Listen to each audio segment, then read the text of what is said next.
this work of art awakens something deep within my soul. Something I had once lost and had forgotten.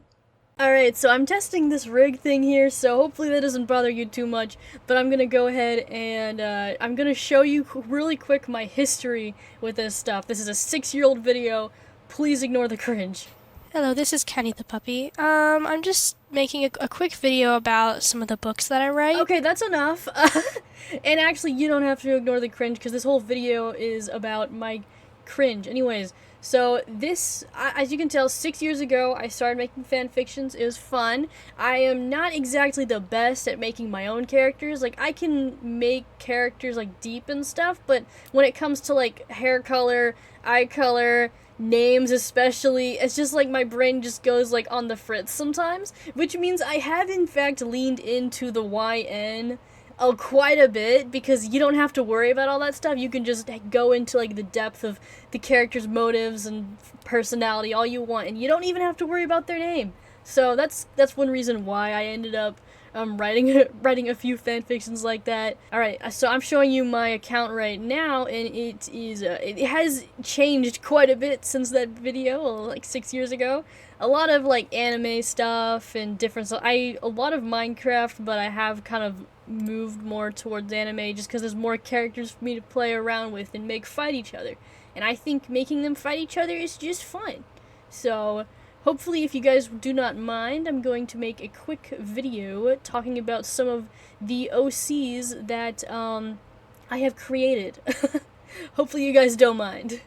Okay, so the first one is the Zeyas, and oh boy, is this kind of gonna be a hectic one. So Zeya is basically a character that I've just reused, because once I created one, I was like, hey, why do I have to recreate ones when I can just reuse the same character? Yay! Treat it like a fanfic thing.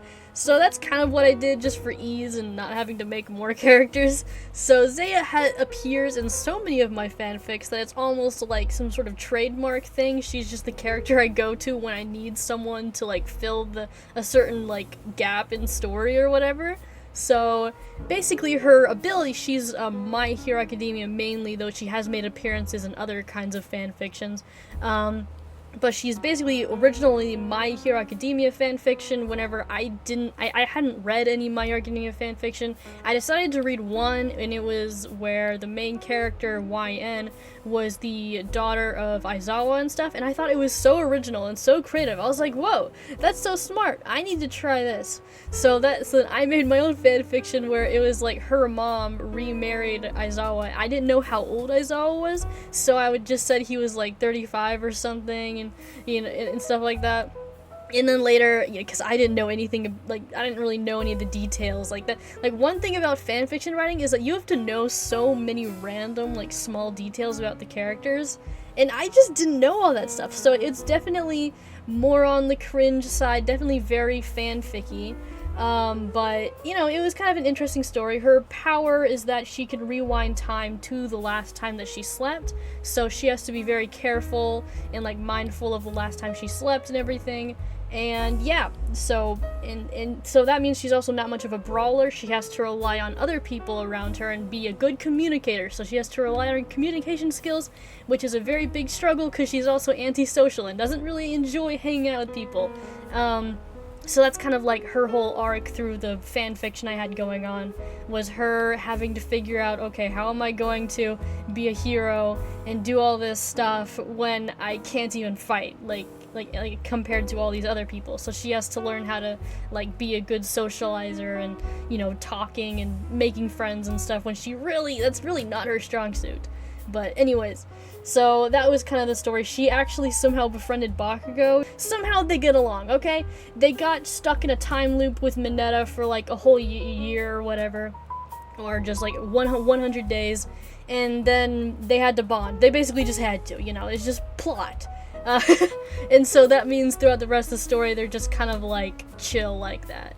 And then the next one is, she's the punk one, is from the fanfiction, But What If I Was Better, which is a combination of 15 different anime I decided to throw together, just for the heck of it. I wanted to see them fight, you know? I wanted to see Gojo versus Shimizaki, and, I don't know, like, Shigaraki versus Muzan, and I just wanted to do all those fights, so I decided to throw them all in the same universe and just see what happens. And she is kind of in there more as the regulator. I decided to give her a different backstory where she was just kind of abandoned and like orphaned, and she just kind of grew up on more of the villainous side. But then she eventually does become a good guy, but it just takes a little bit longer. And so, yeah, that's kind of how she develops in that other book. And she's kind of more meant to fill in plot holes because her quirk is actually pretty good at just like explaining things that might be kind of hard, especially in a story with 15 different fanfics together. Her quirk kind of comes in clutch last second when you need to explain why the heck this is going on and why the heck there's a war and why, I don't know, Shimizaki has somehow merged with Chisaki or whatever.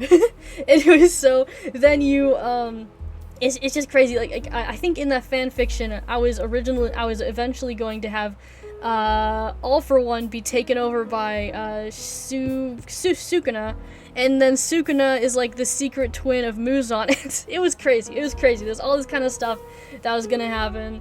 It was very ambitious though, and it just wasn't getting the attention that it really like probably could have or something, just because I'm terrible at everything. But anyways, so yeah, it was, I ended up kind of putting it on the side burner, and maybe one day I'll update it, but not right now.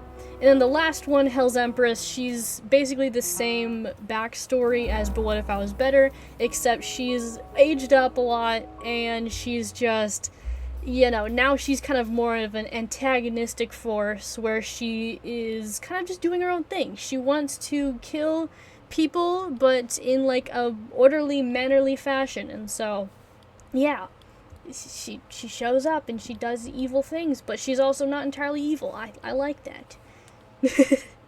I like them characters when they're not exactly evil or good. They're just kind of doing their own thing. Okay, so there are multiple reasons why I'd create an OC. One of the main reasons is that I just feel bad for a character, and I need to give them a little friend, a little somebody, whether it be like a friend or a love interest or whatever, you know, they just feel a little bad. And Meiiii is just one of those characters where whenever I killed off All Might in one of my fanfictions, I felt really bad, so I decided to create a smaller fanfiction where he falls in love. And so Meiiii is the character that that All Might falls in love with. She's just this really sweet older lady. She's the older sister of Rei Todoroki, so yeah, but she's also quirkless, and because of that, she kind of grew up with her parents pushing her to be more like financially sound and everything, and kind of bringing in money for their family. So she ends up getting a job as a therapist, and not just any therapist, but a therapist who helps out heroes. And she even goes on to like ends up adopting just a bunch of different characters and like Hawks and all these other guys, just because she's just it's just a wholesome fan fiction, guys. It's a wholesome fanfic, and she kind of and then she also basically saves the whole Todoroki family from like absolute collapse by just being there for everyone and like helping the family like with their problems.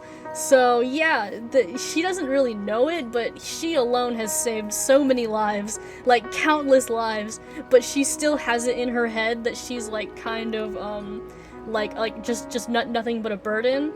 So it's kind of like, no, you've literally saved the universe and you don't even know. It's kind of like a tragic in that way, but I don't know. She also is this is like lovesick girl. She always wanted to fall in love, and she always read shoujo manga when she was in school, and she just loved to be in love. And so yeah, she'd just always be reading all those sad things. And then she'd be like always wishing for her own like tall, handsome blonde man to come sweep her off her feet. But she just never could because her family was pushing her to work, and then once she was done working, she had to, help, her sister and her sister's family. and she just never got to fall in love. So finally she's like in her 50s, and she's like, you know what, I'm gonna shoot for the stars, I'm gonna ask this random guy on a train out, and that random guy just so happened to be All Might, and then that's the whole that's the whole thing. I never actually got around to finishing this fanfiction again, just because, again, no one was really reading it, so yeah. Okay, so I'm sure I have names for these two, but I do not remember. So these two are from completely different fanfictions. The one with the cake is from a Hero's Hero. She hasn't even appeared at... Excuse me. And then the other one is from Hell's Empress. So these two together are just kind of like... They just stuck in my head, you know, as characters that are just kind of fun OCs I made. And both of them are, again, just kind of there just because I felt bad for the other characters from other fanfictions, because I treat them so bad in some, and so I have to make entirely new ones where I'm just like, I'm sorry, here's a girlfriend. So, in this one, the one with the cake, she's just like a little baker. She ends up falling in love with Hawks just because he likes going to the bakery that she makes cakes at, and because she can't walk, he's just like, hey, can I actually meet the person who makes all these treats? And the chef is in the main, like, the guy who runs the store is like, sure, come back here. And then he goes to the back and he just sees this girl sitting on the table, and he's like, what the heck? And so then they end up falling in love, and she still makes cakes and everything, but it's like at home, so it's more like a hobby for her, but she still has her own little source of income. And the other girl is Aizawa's from Hell's Empress, because Aizawa had his eyes gouged out, and so he had to return home with his parents, where his neighbors, there was like this neighborhood girl that he just sort of remembered.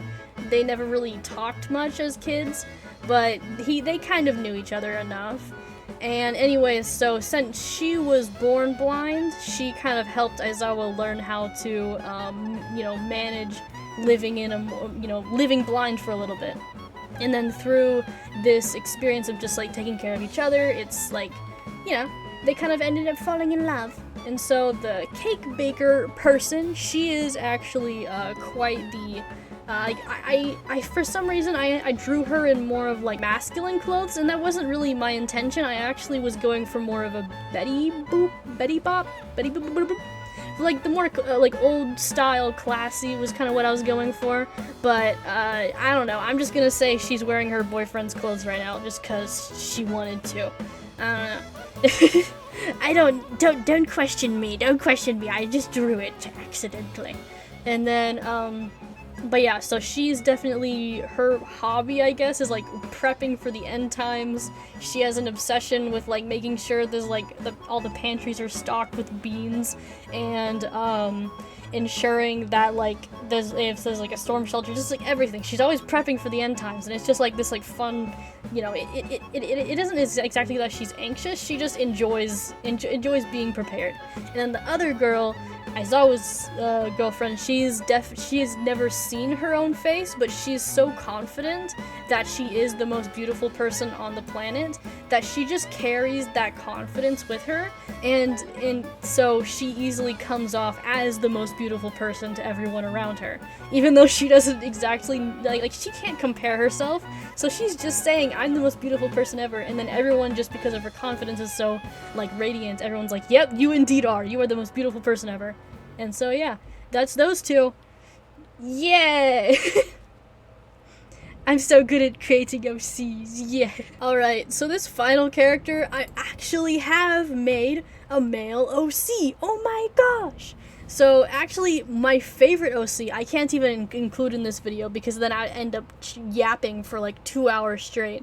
So, this guy here is the next closest thing to, he is actually based somewhat on my favorite OC. So yeah, he's got the long hair and the long, like, style, I don't even know. Anyways, so this character here is from the fanfiction What? And it's a, let me see, Kaiju number 8 fanfiction. And so this dude appeared from our world, and he has this strange immortal ability that, you know, he's immortal just because, you know. It's later explained in the story itself, but I don't really want to spoil too much.